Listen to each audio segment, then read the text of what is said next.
All right, now we're 15 minutes late. Okay, this is a very somber episode of Under the Dome. Welcome, everybody. Yes, we have to, all good things come to an end, and we have to relive that unfortunate game of all teams to lose to the Dallas friggin' Cowboys. Um, we'll talk a little bit about that game tonight, and we'll look forward to the Tampa Bay game this Sunday. Tampa Bay is not quite the dumpster fire we thought it was going to be. They beat the real dumpster fire of the NFC South, the Carolina Panthers this past weekend. So we'll talk about the rematch and what that means for Tampa going forward and what it means for us. And we have a couple of guests with us tonight that my partner Sean will introduce. In the meantime, I'm your host again, Alan Ulrich, here in this first weekend of December. This is the time where the good teams separate themselves from the bad teams. And welcome, boys and girls, children of all ages, to another exciting episode of Under the Dome. Sean, how are you doing tonight? I'm here, brother. It's post-mortem on the first three quarters of the season, and now we're down to use a euphemism from my neck of the woods. It's down to the nut cutting, boys and girls. We gonna see who wants this. God, I cannot believe I just did that. Anyway, we want to thank everyone for joining us tonight. I invite you guys to subscribe to our show on iTunes and on YouTube. And okay, moving on. We have some really good guests on tonight. From the Who Dat Live podcast, we have T-Word and James Tabor. Guys, how are you guys doing tonight? Awesome. Great to be here. Thanks for having us. Glad to have you on board tonight. Yes, sir. Ready to get to it. Yes, sir. We have to keep we have to go to T first, and then we have to go to James always tonight, because James suffers from the disadvantage of actually living within the borders of Texas. So, oh man, it's rough. It's really rough. But just for the record, he's in the Longview Lobos area, not the Blue Star Ointment area. Well, let's get right into it. The debacle that was Thursday night football. T, I'll start with you. What were your three biggest takeaways from that game? Looking at it in hindsight. So I'm gonna start with a positive, simply because I was really impressed with the defense. And despite the 13 points in the first half, I really felt like the defense showed up and played good football. I mean, 13 points considering how poorly the offense played, that tells me that they came to play. And then the second half, they really buckled down and played great. My second takeaway is the offense, they just looked tired. They were just beat. Them puppies had run 5 games in 25 days. I felt like they just were gassed, and they just couldn't get it going. And they got hit right in the mouth like DeMarcus Lawrence said they would, and they just never got back up off the canvas.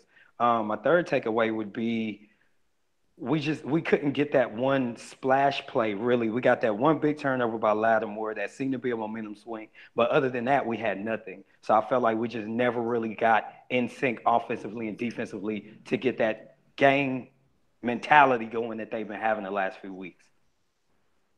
James, how about you? The biggest takeaway was I didn't really like the game plan. I thought the way that we started out with 5 consecutive throws and didn't try to run the ball in the beginning, I thought that was a tone setter with the drops we had, and that was the main first takeaway I had. I thought that I didn't really like how you didn't even try to run the ball in the beginning, because it didn't extend the drive, and it put the defense right back on the field, and that was my main takeaway at the beginning of the game. I agree. My biggest takeaway from the game was, and I've done this in several interviews since Thursday night, to get one player.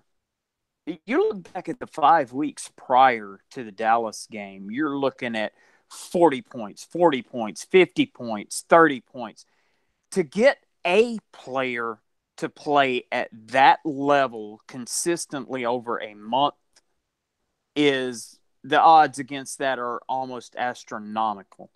To get you multiply that by a factor of 22 to get that many players to play on that level consistently together for a month is it's mind-boggling.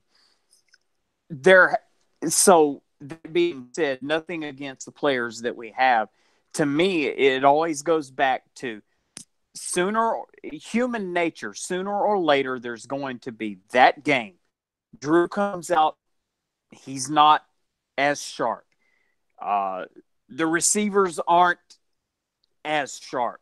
Kamara and Ingram they're not breaking tackles, and you factor that in with a very, very well prepared and highly motivated Dallas Cowboys team with what appeared to be an absolutely flawless game plan that was executed to perfection against this team. Looking at it in the big picture, it's one game of 16. At the end of the day, they're 7-5 and fighting for the playoff lives. We're 10-2, still in the driver's seat for at least the number 2 seed, possibly even still the number 1 seed. I think that this game was, God, I hate to use this word. I'm not going to say it was an eventuality, but statistically speaking, it was bound to happen. Let's be realistic. Of the 4 of us, was there anyone that expected the New Orleans Saints to reach Week 17 at 15-1? Because I certainly didn't. Not realistically. Not realistic. I mean, here's my issue, and we were talking about this a little bit off the air. And James, I think you kind of hit it a little bit. I don't think they didn't do what they lost the game because they did not come out ready to play. It looked like.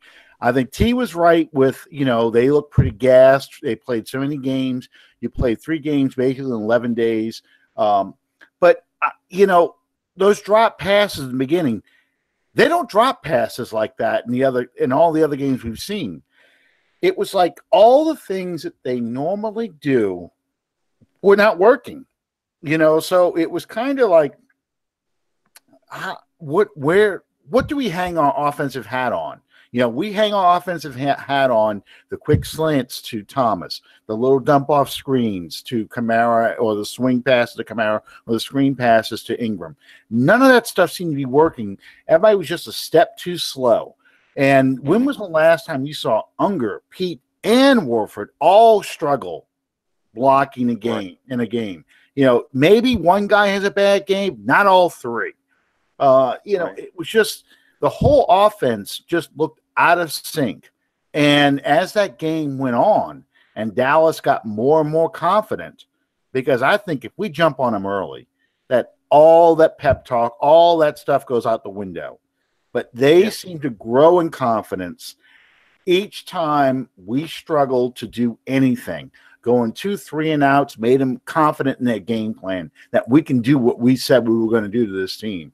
So it was an odd game, and it's one of those kind of games. You can go back to 2011 against the 0-8 Rams. We looked terrible in that game.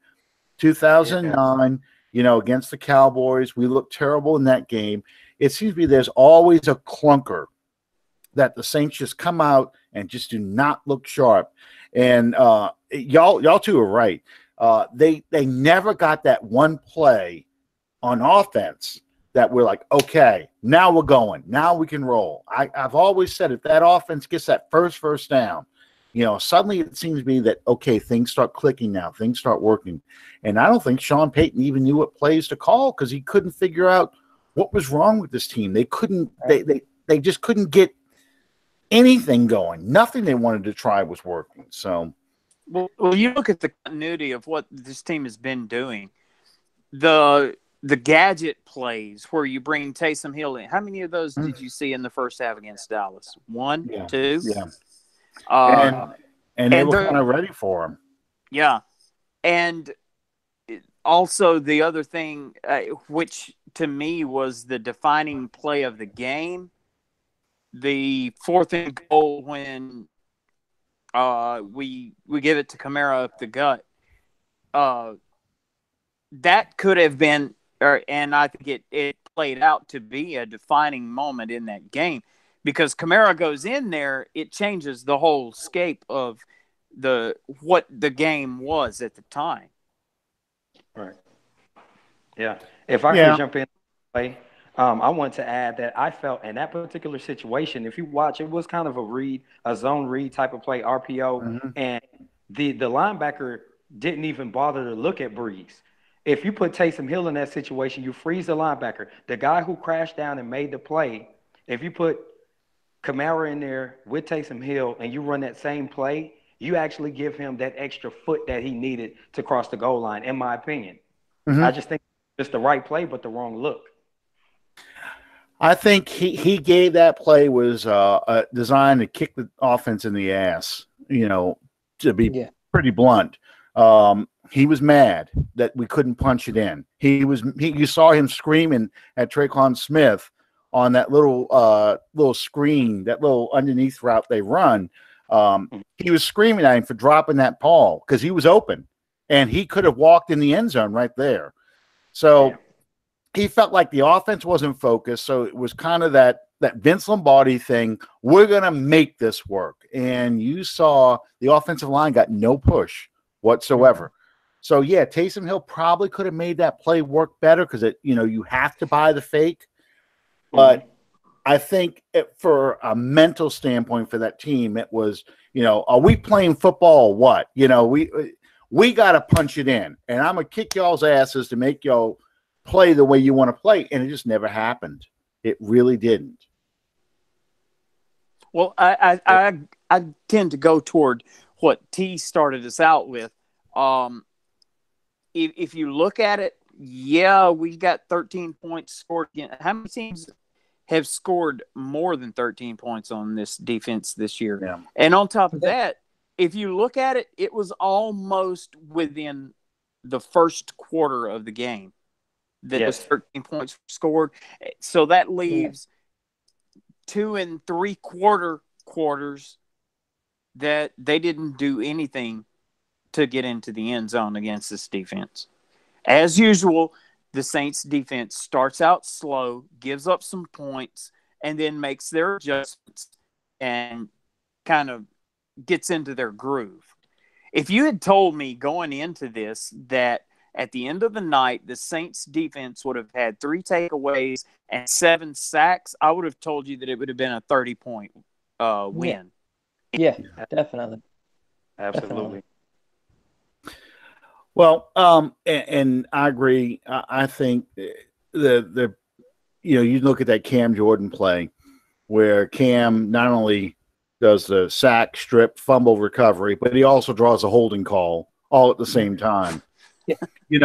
That was such a huge play. And in a normal Saints game, that play results in Drew Brees going right down the field and getting a touchdown, and we walk out of there. We walk out of there with a stolen victory. But Drew throws an interception in the very next, 2 plays later, and that's not typical. And the interception was due to a lot of pressure that he normally does not get. You look at how many times in that game he could not step up when the rush would come around the end. He could not step up into the pocket to look at the late opening receivers. He had pressure in his face coming all around him, moving him off his spot, and he had to go for the checkdowns where the linebackers totally unblocked, waiting for the checkdowns. And all that stuff just does it. That's not normal for the Saints. Normally, Brees is just standing there and has a great, clean view of the field, and it just didn't happen. You go back to that Kamara play you're talking about. He's thrown that ball into the dirt a million times, and it works. We've seen it happen a million times. And this one game, it just seemed like everything was going wrong for us. We couldn't get, and that was just a simple play. And that was just kind of what the game was. That interception was the game wrapped up into a thing, simple stuff that we normally can execute easy. We just couldn't do. Right. Exactly. I've heard Alan on this broadcast over 2 years. I've heard him say 1,000,000 times, if once, that a team that wins the Super Bowl, it's not just about being a great team with great players and great coaches and great leadership. It's about getting those lucky breaks. And for 10 weeks in a row, the Saints have gotten almost every one of those lucky breaks.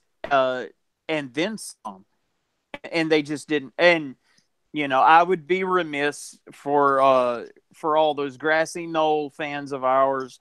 The refs screwed us. Yeah, guys, I got news for you. If your game comes down to a referee's call, you didn't play hard enough to win that game. Except, I will say this. Because I'm one of those guys that it's like, yes, you should be able to overcome any bad calls. It depends on when the bad call happens. And to me, that helmet-to-helmet hit of Alvin Kamara happened on third down. We had to punt after that play. Right. Instead of getting a 15-yard penalty and another first down. You look at our scoring drive. How did that happen? We had a scoring drive because – on a punt, Randy Gregory lined up offsides, and then he goes and hits the punter. So, I mean, he did everything but punch Sean Payton in the face, man. I mean, that's the kind of mistakes that dumb teams do, and Dallas is a dumb team. They make the kind of mistakes that dumb teams do that cause them to lose games, even though statistically they should win. So that's the one call. Now, who knows? Maybe 2 plays later we turn the ball over. We can't make predictions, but I'm just saying that's the kind of call that if the Saints get that call like they're supposed to, now granted, I know about the face mask of Dak Prescott. I know. But I'm saying that one call on third down extends that drive, and who knows what could happen, how that changes the tenor of the game. That's all I'm going to say about that ball. The hit on Kamara, I didn't have nearly so much a problem with as I did the Cole Beasley catch. Yeah. Yeah. Because there was a linesman right there next to the play that should have made the right call and didn't, knowing full well that the Saints were out of timeouts. But, we had a challenge because you had the Texas A&M LSU refs can't figure out what a fumble looks like, and it was a tight end again. Dan Arnold fumbles the ball, and Michael Thomas alertly recovers it. And they're like, "Oh no, incomplete pass." No, clearly he took a step. He ran forward. I mean, he's got the ball secured. So now, I will say this: I think that Sean Payton deserves a swift kick in the ass for using that first challenge on that Michael Thomas catch, because there was any sane person whose job it is to sit in that booth and say, Sean, we need to challenge this. There was no way that call was going to be reversed. Michael Thomas goaded him into making that challenge. Yeah. And he never got a clear view of it before the next play was going to get run, because they did not show a clear view until after he made the challenge. No. Right. Yeah. It was after commercial break when we even got to see the replay.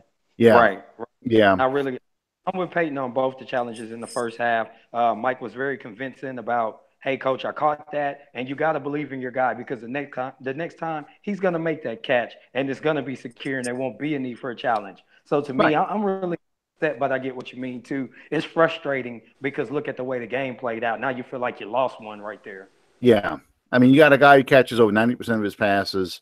You're going to trust him if he says, "No, I made that catch, coach." So I get it. Right. But at the same time, it did come back to bite us, and that was the unfortunate thing. It's not always about did you catch it. It's can they see that you caught it. That's the thing. You're gambling the use of that tool, if you will, in terms of the replay, which in a game that is already shaping up to be that closely contested, you very easily could potentially need, not just could use, but need in the fourth quarter. So, yeah. But, you know, I respect Sean Payton. He is the boss, and oddly enough, I can verify to everyone that's watching. My phone's right here. He did not. I can show you my call history. He did not call and ask me if he should make that challenge either time. But, you know, the fact that and this is going to sound like sour grapes, and to anybody that thinks it is, they can kiss, well, family show. It's not 9 o'clock, so it's not prime time yet.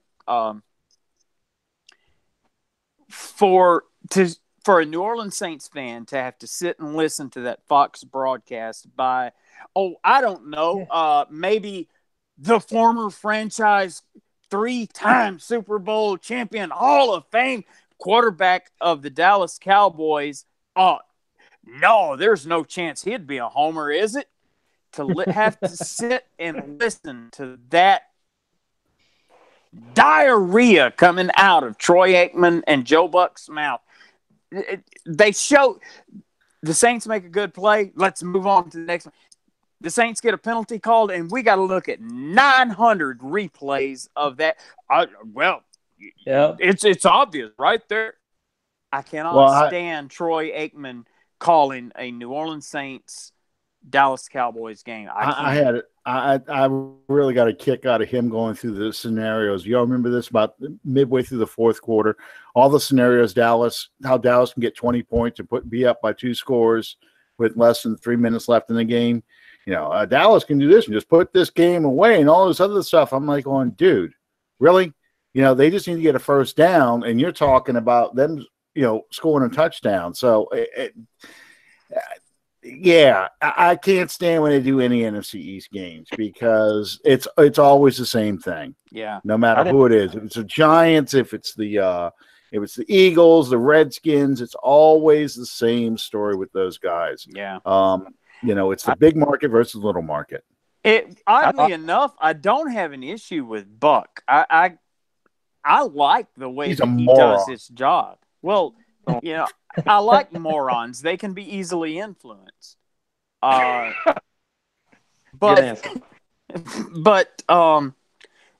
a point that something that they pointed out during that broadcast, this was the most experienced officiating crew in the National Football League.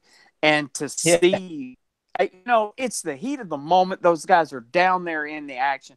I understand that calls are missed, mistakes are made. I get that. And, I mean, if you guys watched the same broadcast that I did, there was a point there towards the end. I think it very well may have been after that Cole Beasley catch when Mike Pereira, it was after the pass interference on he actually said, "Can I leave now?" Yeah. It was for these guys to be professional referees, that left a lot to be desired. And of course, you know, if my team is the 13 and not the 10, I don't care. No. I couldn't care less that this call was bad or that one was. Obviously. I just. Well, Go ahead, James. The Lattimore play to me was the biggest icing on the cake, the way they called that ticky-tack, you know, PI call, because they had that all game. They were letting them play, you know, they were letting the Cowboys, DBs jump all over the Saints, and, you know, that's how the Saints had interpreted, that's how they're going to let them play. And then all of a sudden you start calling it ticky-tack, you know, I mean, inconsistencies, and the players can't play like that. Yeah, I'll tell you what I didn't like about the broadcast, and I know that they get a little control over how often these replays pop up. When Eli Apple had a rough start to the game, but he didn't have a bad game overall by comparison to Mhm. Latimer. I felt like they really beat him up on the broadcast. And granted, he's never going to hear that if he doesn't want to. But I felt like they went overboard saying, oh, this guy's terrible, or, he's going to have a long day. And I'm like, when you look at the numbers after the game, he and Lattimore pretty much had the same type of success and failures in coverage. Yeah. So he was having a bad day. He just gave up one really big play and then several smaller plays later throughout the game. He gave up a lot on his opening drives, and that's what that kind of set the tone for how they were going to cover Apple. Plus, Apple's a former Giant, so they can just go back and talk about how he played when he's with the Giants. But yeah, I agree. I don't think Apple had the horrible game overall. I just thought he had a bad start. They clearly targeted him, and then he lucked out with that overthrow to Gallup when he slipped and fell on a double move. He really bit hard on a double move. I had a really good friend of mine. He texted me. He said, Eli Apple this was like maybe the middle of the second quarter. Eli Apple has got to go. I said, dude, I got 2 words for you. Devontae Harris. Yeah. They didn't text me back for the rest of the game. Oh man! Well, it's one of the questions was online. Have they exposed Eli Apple? Is it time to make a move on that? I'm like, a move to what? We already know who's behind him. Right. I mean, we put a Crawley back out there. Billy Brando would love it, but everybody else would be pissed off. You put PJ Williams out there. We know how well that worked out. Who you got left? Justin Hardy? Are we going to go to Justin Hardy? Yeah. I mean, you can't. This is all you got left. There is no savior. That Deion Sanders cannot go out and play. I mean, just this is what you got. Every time I see PJ Harris, I think about that movie Waterboy. PJ Williams? PJ Williams. I mean, PJ Williams reminds me of Waterboy. And they line him up on this receiver, and somebody's standing on the sidelines going, he said Gatorade sucks. and he tackles him.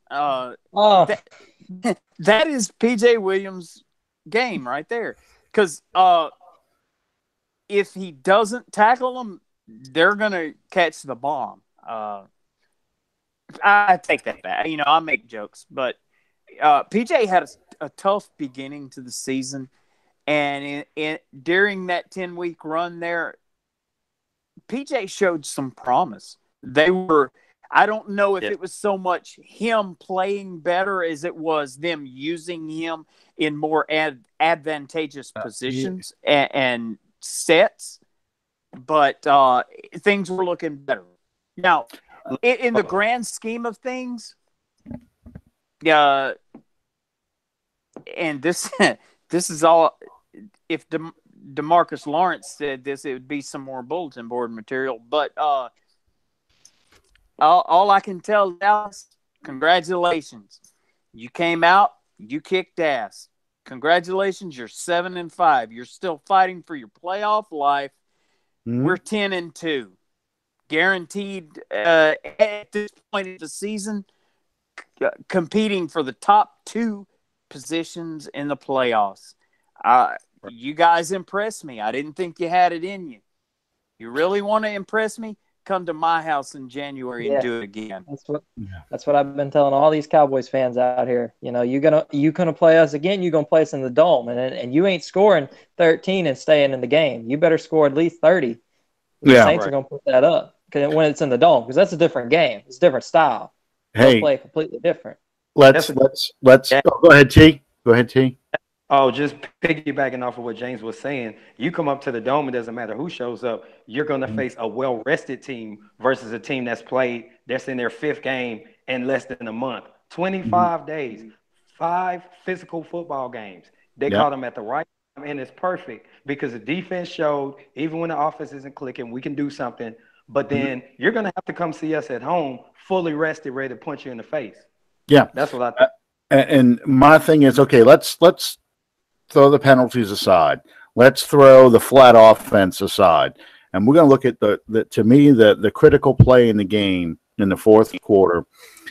That 3rd and 9, I think it was, where Dak Prescott ran for 11 yards. Yep. Yeah. He got through 3 tackles that we normally make, including one that should have been for a loss, and he got out of it. They came that close to sacking him and getting that 8th sack. You get him down there, and it's like, I think there was almost 7 minutes left in the game at that point, between 6 and 7 minutes left in the game. You get him down there, they punt. Now, because the Saints in the second half kind of, even though you had the penalties and so forth to kind of extend drives, they still were getting some things going. Once again, that's another opportunity you could have given your offense to make a play, get some points on the board, even tie it up with a field goal. It's just like the Minnesota game. It's just a thing of momentum. You need to get your momentum going where you could have got something and make Dallas start questioning, okay, are we really good enough to beat this team? And it just didn't happen. They got the conversion. They would extend the drive and run the clock down almost to 4 minutes when Cam Jordan got the sack fumble. It's just one little play. As good as the defense played, that's just one play that just did not work out for us. So I agree with both of y'all though. Playing in our dome with that crowd and with a rested team, with a healthier team, because we'll probably have Armstead back by then, it's a different ball game. And I think that this kind of team needed to feed off of that crowd, and they kind of let themselves get overwhelmed in the moment. Maybe not take the Cowboys as seriously as they should have taken them. I'm glad they lost this game and not the first round of the playoffs. Right. I mean, can you imagine playing a game like that, and we've done that before under Jim Moore. We've done stuff like that before, but we don't need to we need to get the clunker out the way earlier. We're still in control of our destiny. We still are the 2nd seed. We still have a shot at the 1st seed. Things are fine. Just don't get caught up in one loss. You just have to move forward and get your revenge against Tampa Bay. Yes. Yeah. Speaking of which, the mighty pirate ship has been raised from the depths once again. And is the right word? Say it again. Is exhumed the right word? Exhumed would be the right word. Yeah, that's a good word. And to channel my inner Dennis Green, the Carolina Panthers, you were who we thought you were.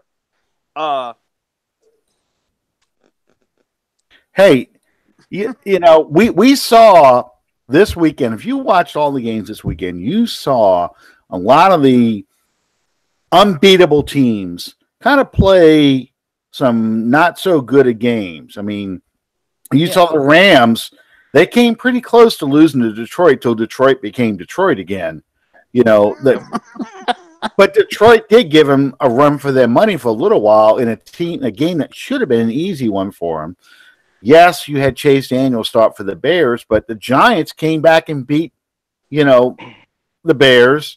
You saw Carolina lose their 4th game in a row against a beatable Tampa Bay team, because Cam Newton turned the ball over 4 times and had at least 2 more interceptions dropped.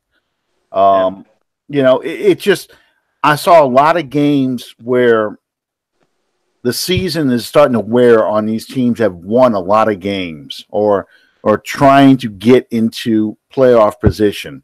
So, it wasn't just the Saints. Yeah, I agree with that. This was a very flat week for favorites. Pretty much most of the division leaders played some tough games. Look at the Chiefs. That game with the Raiders went down to the wire. Look at the Steelers.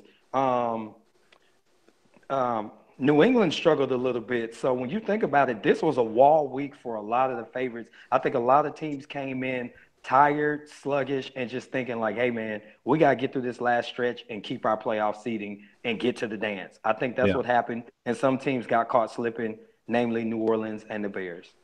The Steelers is a good example. I mean, you come out in that first half on fire, you're taking it to the Chargers, and then, oh my God, that final sequence with the punt. I mean, the field goal. The first field goal, you're offsides. Oh no, he's wide, and you're offsides. The second one, you block, and you're offsides.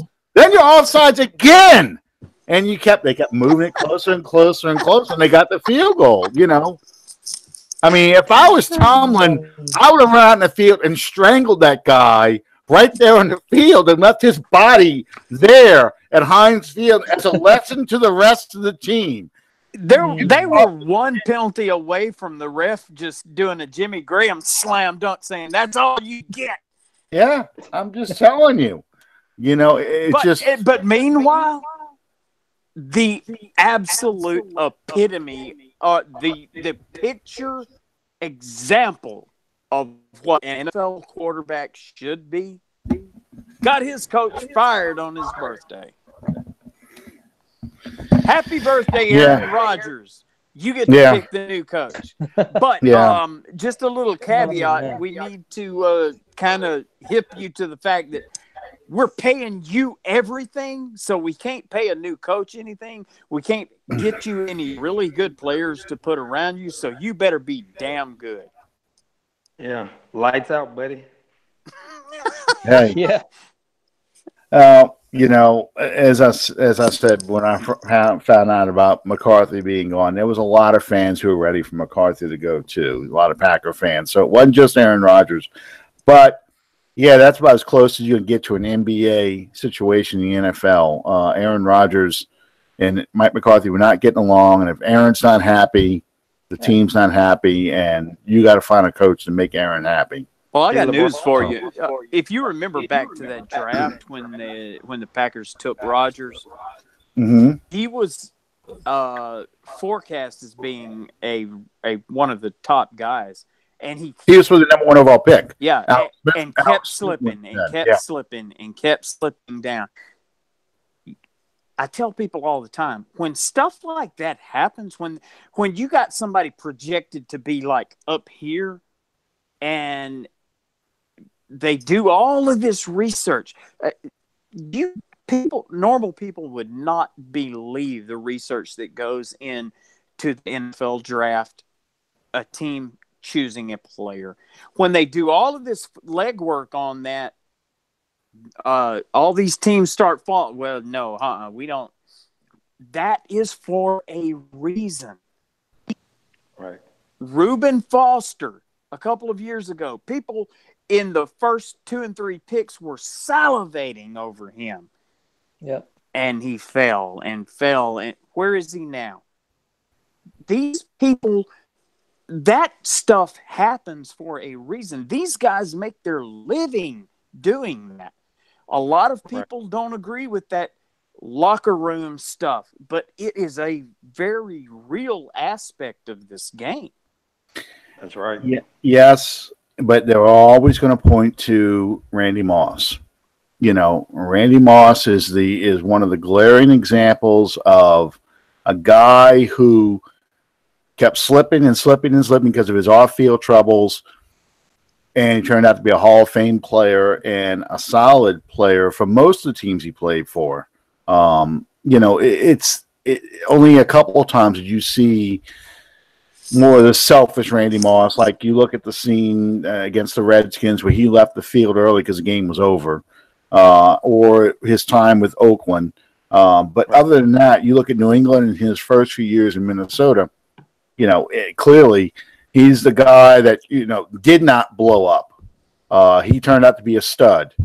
So people always are willing to give guys a chance that they shouldn't, but they will because they think that this guy could be another Randy Moss, just a guy caught up in a lot of bad decisions as a young player, and he'll get in the NFL and become a solid player. So the last watch that I had that wasn't digital, it had the hands and no, they were not Mickey Mouse hands. but it stopped at exactly 6:45 when it finally gave it up. Mm-hmm. It was absolutely useless to me until 6:45 every day. Even a stopped watch can be right twice a day. There you go. Now, that's all due respect to Randy Moss. And he was one of the absolute greats of all time. This is not an exact science. No, it's not. Go ahead, James. I mean, do we honestly think, we're talking about busts and stuff and people who are making wrong decisions, do we honestly think Kareem Hunt is not going to be in the NFL next year?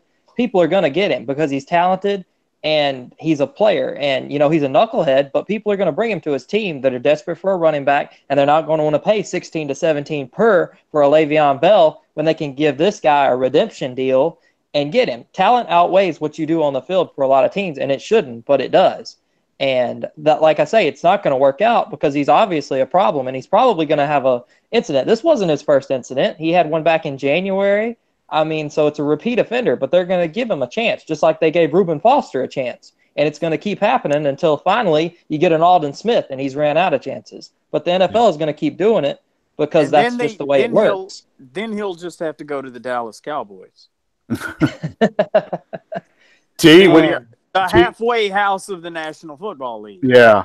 T, what do you have to say about that? In regards to Kareem Hunt, I do agree that 2020 he'll be on the team. They'll make him sit out all next year. And what you're talking about as far as the way Rodgers fell and the analysis that was done, in my opinion, a lot of guys, they show attributes that it's like a fine line of really strong leadership and kind of a cancer to other people, to where either you're really going to love the guy as your quarterback or you're going to kind of hate him. And I think that's where you're at with Rodgers. You don't see guys that leave and say, oh, man, he was great outside of James Jones. Nobody else really talks about him like that. Or the guy that's on FS1, I can't think of his name. But you don't really hear glowing reviews. Like when people leave Brady, they still say great things about him. When people leave Breeze, they still say great things about him. Phillip Rivers. But you don't hear that about Rodgers because he's either a real jerk or he's your best friend. And I think that's what I was referring to, pre-draft stuff. Yeah. Well, with Rodgers, it's all guys like Aaron Rodgers, and I don't know the guy personally, obviously, but guys like him, it's always going to be predicated on their level of success. When Aaron Rodgers was winning the Super Bowl and making it to the NFC Championship game, nobody cared. When they started losing and he's drawing $33 million a year, somebody needs somebody to point at and say, this is why. And if you think about it, you got a football team with a salary cap and you're paying one man $33 million of your salary cap. Well, that's money that, I mean, you look at the most successful quarterbacks in most successful veteran quarterbacks in the league, Tom Brady, Drew Brees. These guys took team-friendly salary cuts to bring. Okay, you heard a lot of this crap about Drew Brees back in 2014, 15, and 16. When we're losing, okay, that Brees was taking up too much money, that we weren't spending enough money on defense. We need to bring more guys in. That's a typical thing. I think the problem with the Packers and Aaron Rodgers, and I know this is a Saints show, but we can draw parallels to what was going on with the Saints in 2014, 2015. You had a general manager in Ted Thompson who was very conservative when it came to free agency and the draft. He did not go after players in free agency. He was more than willing to let guys walk instead of paying them. Okay? Who was that offensive lineman a couple of years ago that got released that ended up going to the Bears, but the Saints really wanted him? I can't think of his name right now. He's not with the Bears anymore, but the Packers let him walk, and he was a top offensive guard. I know who you're talking about. I can't remember his name. Somebody's screaming at their computer monitor right now. Anyway, it was that approach plus not drafting very well. How many years have the Packers needed a running back and not brought in a running back? Instead, they bring in converted a wide receiver. Yeah. Right. You know, so those are the kind of issues when you start having those things. Now people are starting to blame, well, the quarterback makes too much money. The general manager's a moron. Our coach is predictable and pathetic. You know, it's those that's what starts happening. And unlike the Saints in 2014, 2015, Breeze did not turn around and say, you know what? You surrounded me with crap and you expect me to make a winning season out of this? You know, look at this idiot that you signed a contract to from Seattle, who's now in prison. But you know, For Brandon 8 Browner, years. yes. But you know, you sign Brandon Browner. Look, this guy's an idiot. You know, you gave all this money to Junior Gillette. He goes and hits people with belts and slaps around strippers and stuff like that. You traded my best receiver away, Jimmy Graham. Well, you know, and you left me with junk. You know, and you're like, oh yeah, you'll make anybody look good. You know, you'll make Coleman look good. Yeah, but Breeze didn't say that.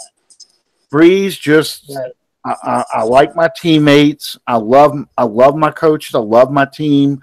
You know, we're a family. We're gonna make this work, even though things were falling apart around him in 2015. You know, that's the difference what you're trying to say between Rodgers and Breeze.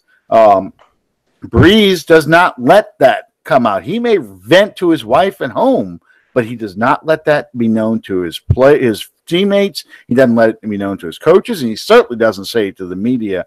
And his demeanor on the sideline is, it's on me. I got to make this team better. I know it's struggling, but I'm going to try and make this team better. And that's a fundamental difference between Breeze and Rodgers, and why Sean Payton was allowed to rebuild this team and Mike McCarthy was not. Mike McCarthy was fired.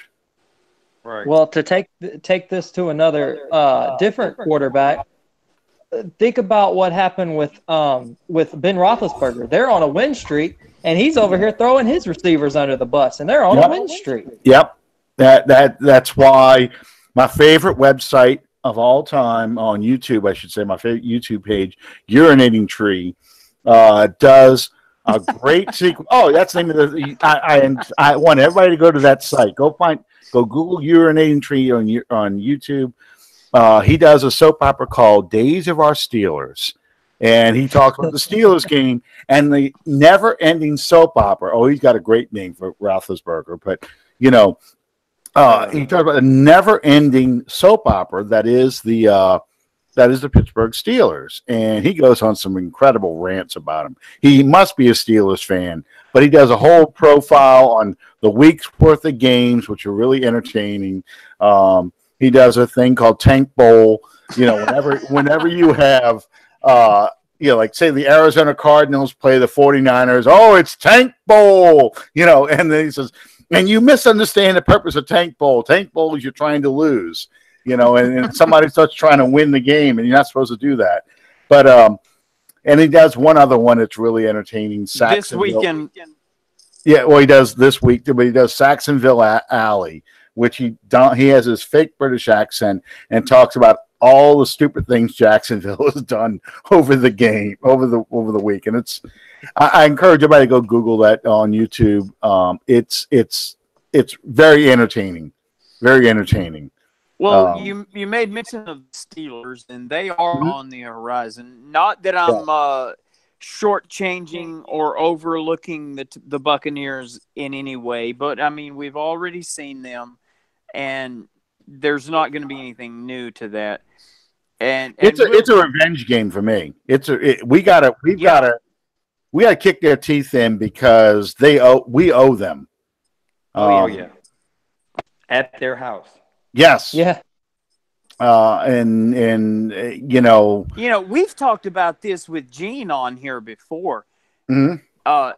Generally speaking, when the Saints and the Buccaneers, and I'll even go so far as to say the Saints and the Panthers as well, when these two teams play, the road team is usually the more successful.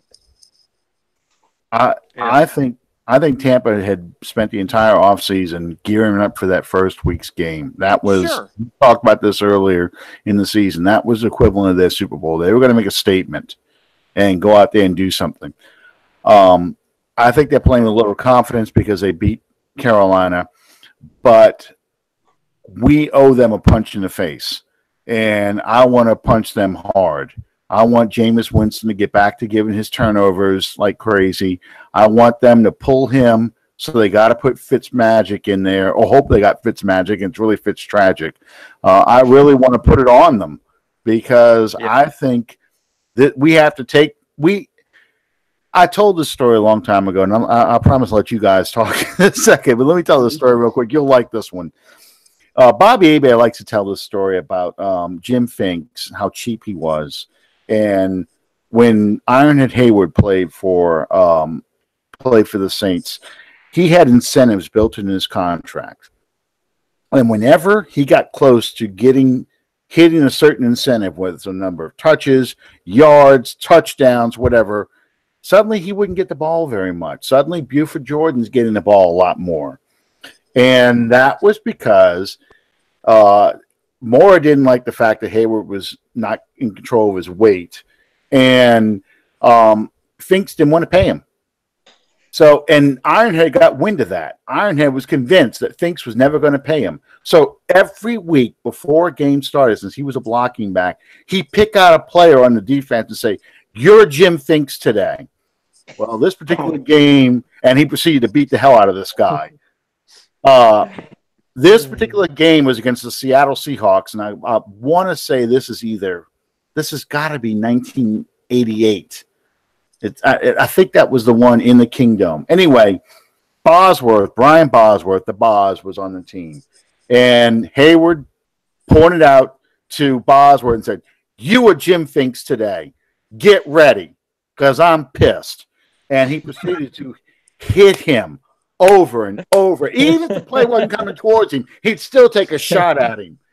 And Hebert tells his story about, by the second half, Bosworth is screaming at people, "Keep 34 off of me. Keep him off me. I can't take another hit.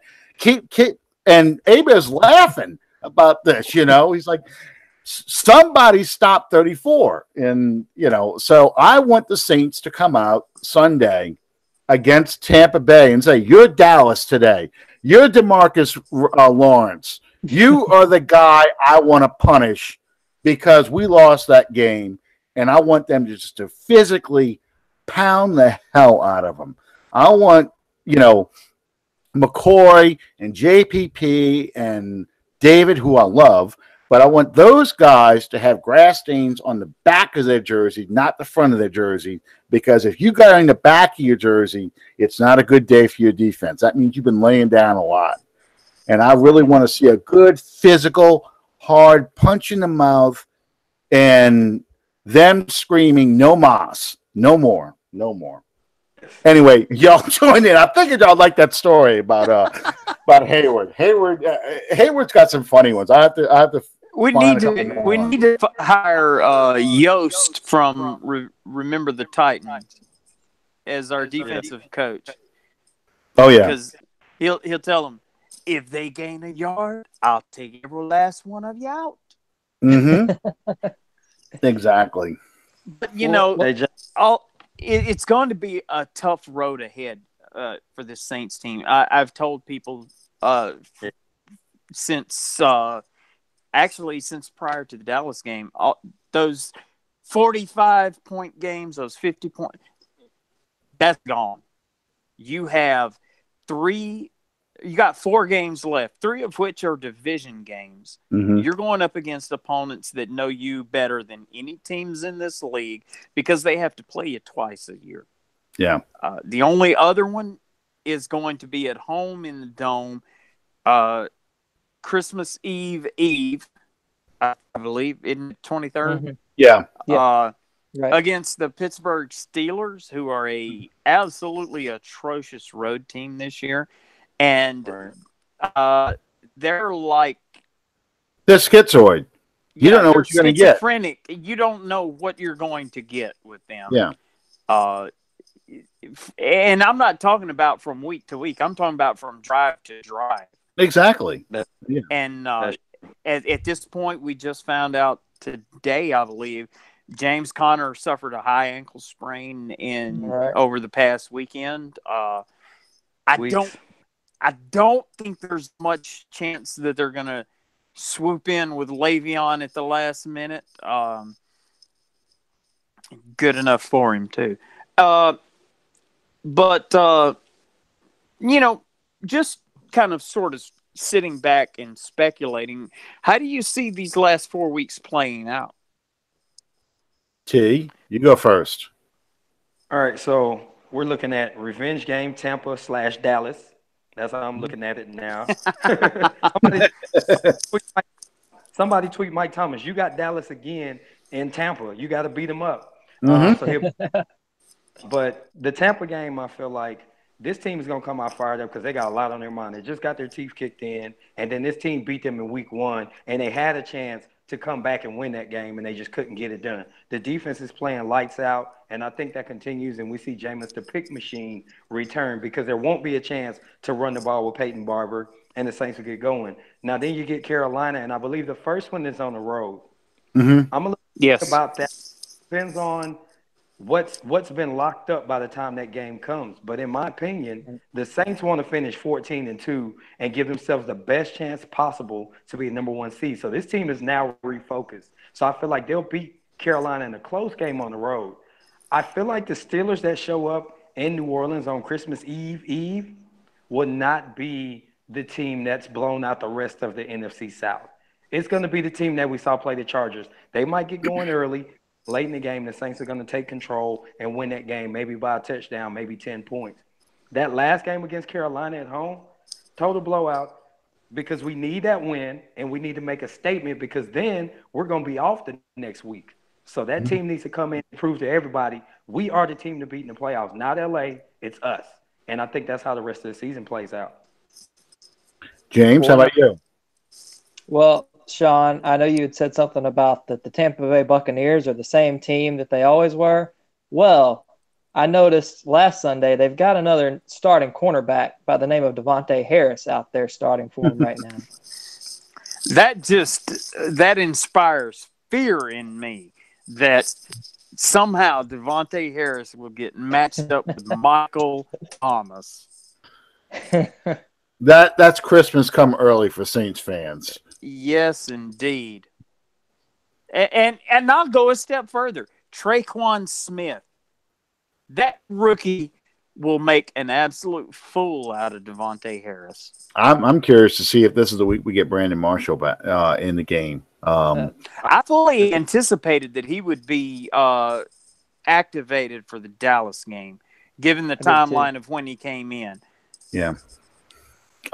But James, go ahead. You were talking before. So the Tampa game, I think that's a key matchup. Whoever Devontae Harris is on, we know how he got exposed when the last time we saw him play against Minnesota. Now, I did notice that he was playing a little better than he had played in that Minnesota game for the Tampa Bay Buccaneers. He was actually breaking up a few passes, but I think Drew Brees would know how to cook him. So that's a key matchup. Another thing is the Tampa Bay, they don't particularly run the ball very well. They not that they don't run it very well, I guess you could say, but they don't stick to it. They don't commit to the run. So you're going to see a lot of passes. You're going to see a lot of yards put up probably. Jameis Winston's going to throw a few bombs. That's going to happen. But I think the big key matchup is they don't have Deshaun Jackson anymore. Deshaun Jackson is probably not going to play this game, and that's who killed us the first week. Deshaun Jackson cooked this. He cooked Crawley. Crawley couldn't stop him. He was hitting him on go routes, and Crawley was just watching him fly by him, looking over his shoulder as he went by him. So I think that's another key matchup that we don't have him. Now, Godwin, he's a good receiver. I like Godwin. I think he can do some damage over the air, but I think we should stick with kind of how we did the Falcons game, how we did with Lattimore on Godwin, and then have Eli Apple and give him safety help with Marcus Williams over the top. And I think that would neutralize the pass threat somewhat. You're going to give up some passes, but you're not going to give up anything like we gave up week 1. That's where Humphreys eats in the slot piece by piece, but no big plays, and I'll take that all day because we're absolutely. Yeah, I think at the end of the day, you don't make the Super Bowl by your stat line. You make the Super Bowl by scoring more points than you let them score. Well, that's all I'm concerned with. I think Tampa's going to do what they've been doing all year. They're going to get a lot of yardage, but they're going to get a lot of turnovers. Right. You know, they're going to get a lot of plays between the 20s, but when they get in that red zone, that's where they have the problems.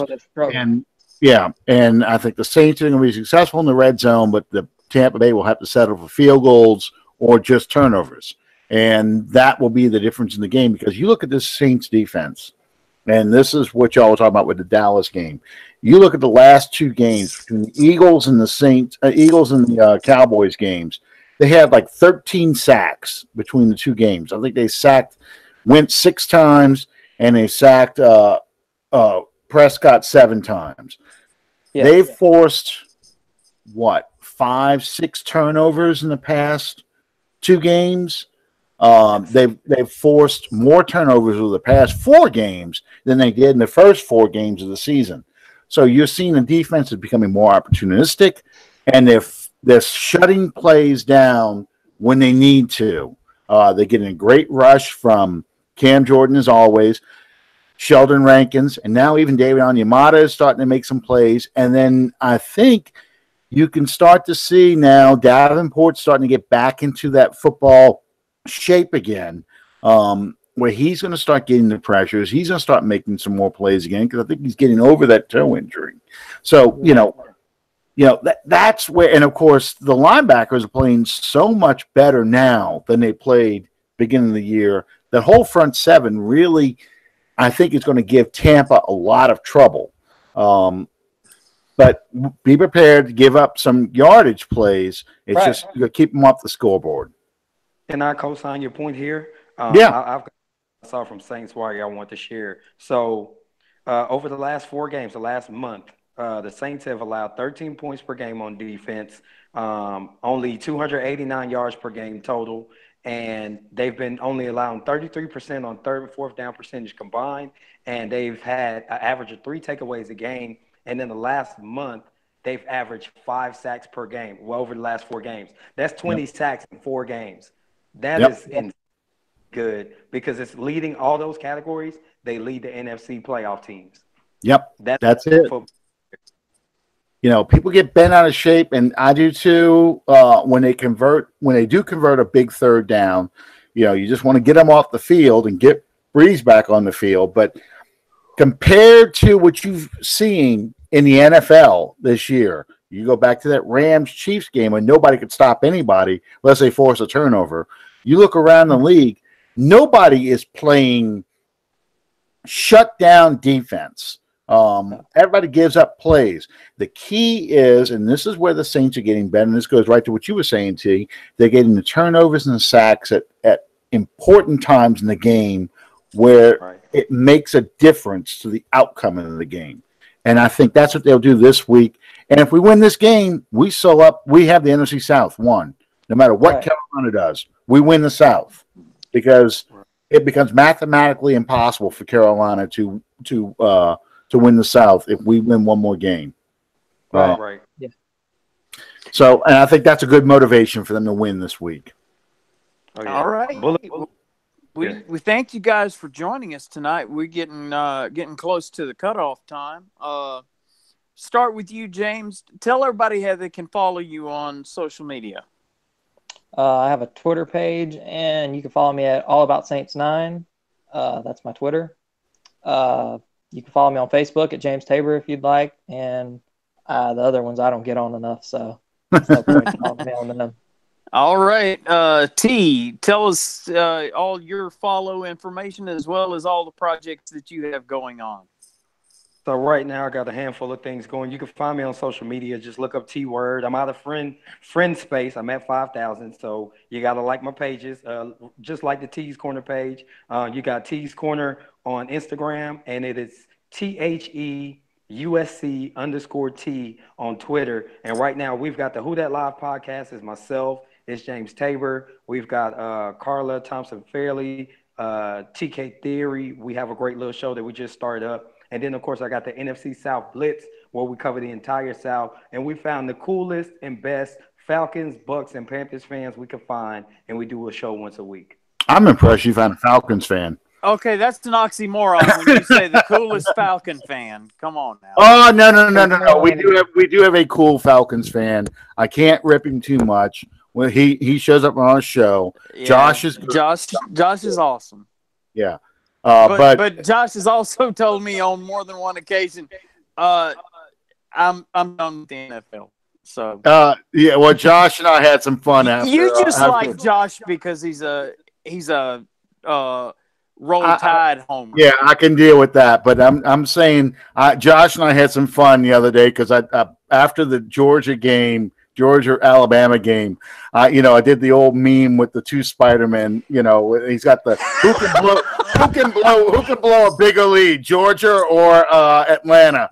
And yeah, he liked that. He had some comments about that one.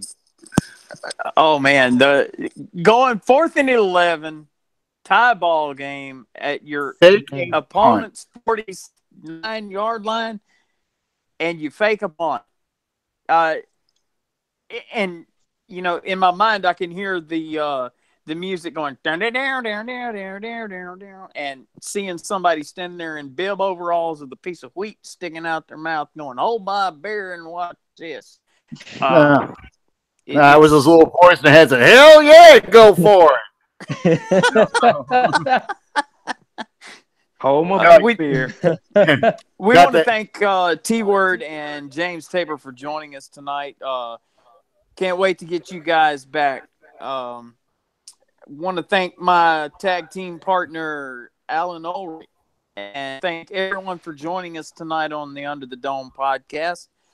And once again, we invite you to follow us on Twitter at Under the Dome PO1. Follow us on Facebook at Under the Dome Podcast.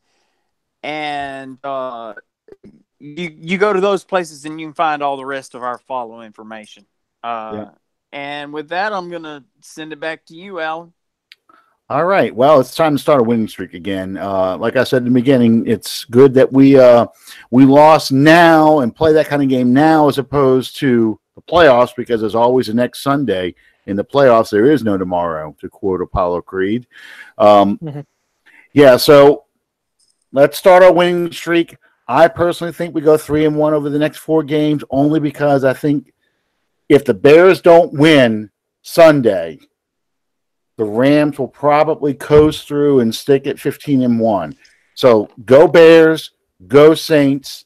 If that last game doesn't mean anything, I can see us losing that to Carolina. But if it does mean something, let's go 14-2.